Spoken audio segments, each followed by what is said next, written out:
Girl finds 700-year-old coin. Years later, cops decide to arrest her.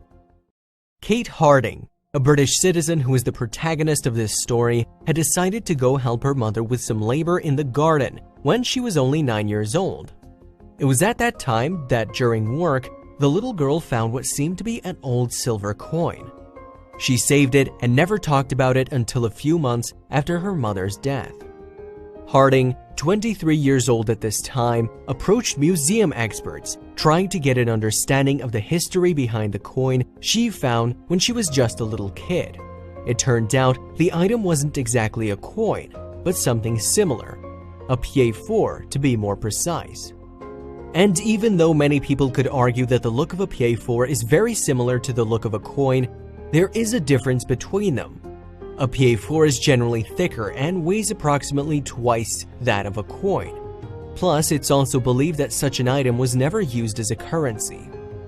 But if piedforts weren't used as a currency, how were they used? Well, it is believed they were used as guides for mint workers and reckoning counters for officials. However, the particular piedfort young Kate Harding showed to museum experts was a representative object marking Charles IV's ascension to the French throne in 1322.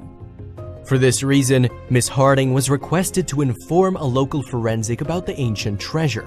This way, after a proper examination, the museum would be able to buy the item and everyone would be happy. But after a couple of weeks, Harding decided not to do that and continued on with her life.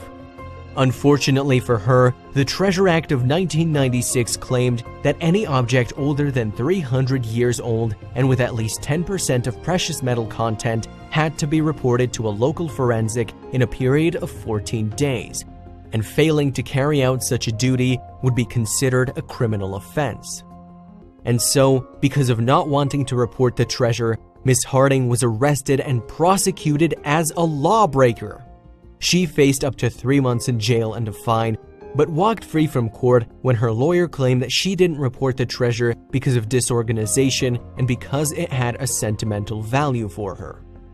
In the end, the young woman was set free under a conditional discharge and had to pay £25 to continue on with her life. As for the museum, the so-desired piedfort never made it to their facilities. In fact, when Miss Harding decided to speak with a local forensic, she said she had lost the item, and so because of that, authorities stopped harassing her. If she would have sold the piedfort, Miss Harding would have been rewarded with as much as £2,000.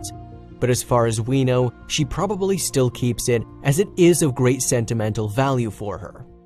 Now tell us, what would you do if you found something similar? Would you report it to any museum?